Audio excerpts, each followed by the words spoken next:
My date demanded I pay for his $500 steak dinner because men shouldn't have to spend money to get a woman's attention. When I refused, he slammed his fork down and shouted, "Then you're not worth my time." The waiter whispered, "Should I call security?" I smiled, pulled out my wallet and said, "No need, I have a better idea." This happened a few months ago in Dallas. I work as a nurse, and I don't go on dates often, but I had some time off and thought I'd give online dating another shot. That's how I met Caleb. He messaged me first. Said he ran a few businesses, liked high-end restaurants, and respected women who knew their worth. He sent voice notes instead of just texts. He talked smooth and sounded confident. He even called me queen once, which should have been a red flag, now that I think about it. After about 2 weeks of messaging back and forth, he asked me out. He picked the place, Nick and Sam's, and said, "Don't worry about anything. I take care of what I invite into my life." That stuck with me. Sounded sweet, right? The day of the date, I got ready with extra care. Black dress, red lipstick, small gold hoops. I even curled my hair. When I arrived at the restaurant, he was already seated. Slick gray suit, gold watch, fresh fade. I'll admit it, he looked good. He stood up, gave me a cheek kiss, and helped me into my seat. He ordered a whiskey and asked what I wanted. I said I wasn't sure, and he ordered wine for both of us without asking. The waiter brought a bottle I later Googled. It was over $300. That was just the beginning. He ordered oysters, a caviar starter, truffle mashed potatoes, grilled asparagus, lobster mac and cheese, and the $275 Wagyu tomahawk steak for himself. I ordered a $45 filet and was already feeling guilty about it.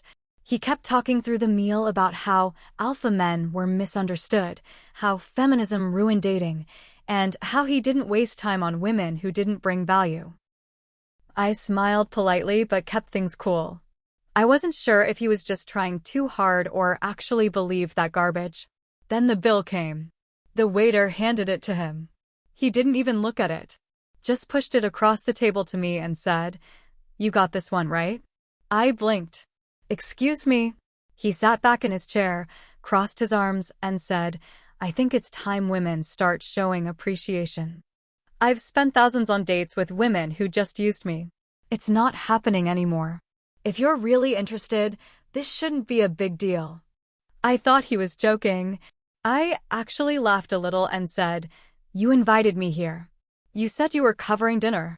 He didn't smile. He leaned forward and said, "You say you're independent, right? Prove it." I looked at the total on the bill. $517.48 before tip. I stayed calm. "No, I'm not paying for your $500 meal." His whole face changed. He slammed his fork down hard.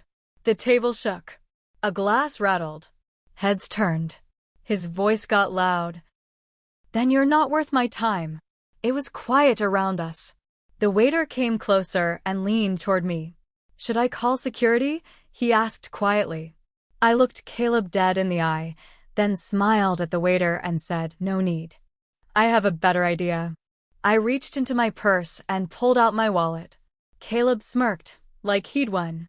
I took out my debit card and said loudly, "Actually, I'll pay. But split the bill. I'll cover my part." The waiter looked uncomfortable, but nodded. Caleb's smirk disappeared. "What the hell are you doing?" he asked, his voice sharp.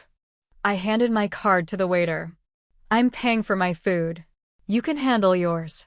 He leaned toward me, angry now. "Are you seriously making a scene over this? Do you know how stupid you look?" I kept my voice calm. "I'm not the one yelling over a steak I can't afford." The waiter came back with the split bill.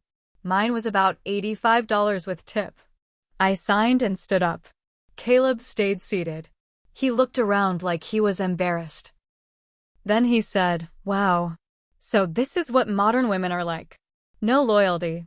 No respect." I paused, looked him dead in the eye, and said, "Respect goes both ways. You invited me here under false pretenses, tried to humiliate me, and now you're pouting because I won't fund your ego. That's not a man. That's a child playing dress up. He opened his mouth to say something else, but I didn't give him the chance. I turned and walked out. And yeah, I left him sitting there with a $400 bill, a bruised ego, and all the attention he clearly craved. I thought that would be the end of it. But Caleb wasn't done. 3 days later, I got a DM from a fake Instagram account. Just a black screen with the words, "You messed with the wrong guy." Then another, "Payback's coming." And then it got worse. At first, I figured Caleb was just having a tantrum, blocked the fake account, and moved on. I even laughed about it with my coworkers at the hospital. "Dude's mad I didn't pay for his cow," I joked. But then I started getting calls. Blocked numbers. Silent voicemails. A couple of them had heavy breathing. One time, someone whispered my name. Just once, but it was enough to rattle me. Then one morning, I walked out to my car and froze. There was a steak, raw, bloody, sitting on the hood of my Toyota Corolla. I stood there for a full minute, heart pounding. I looked around. No one nearby. No cameras in the hospital employee lot either. I used a glove to toss it in the trash, then called a friend in the police department. Officer Langston. I'd worked with him in the ER before. He came by later that day, looked at my messages, the photos, and said, "This guy's not subtle. But unless he directly threatens you, there's not much we can do yet. Keep a record of everything." So I did. Screenshots. Dates. Photos. I even started writing down the times I saw cars driving by slow near my place. It didn't stop. One day after a long shift, I came home to find my door slightly cracked open. Nothing missing. Nothing broken. But my apartment smelled different, like expensive cologne. The kind Caleb wore that night. I didn't sleep that night. Sat with a kitchen knife and my phone in my lap. I filed a police report the next morning. A few days later, Caleb showed up at the hospital. He walked in like he belonged, wearing scrubs. He must have stolen someone's badge or ordered fakes online. I was on the second floor, walking back from checking a patient, when I saw him down the hall. He made eye contact, smiled, and gave a little wave. Then turned the corner and disappeared. My knees almost buckled. Security searched the floor. He was gone. No one knew how he got in. That night, I checked my inbox again. Another DM from a new burner account. This time, it just said, "Still not worth my time? Let's see how much time you have left." I took a week off work after that. I couldn't sleep. Couldn't eat. My hands shook every time my phone buzzed. Caleb had crossed a line. And I knew I couldn't wait for the cops to catch up. So I made a decision.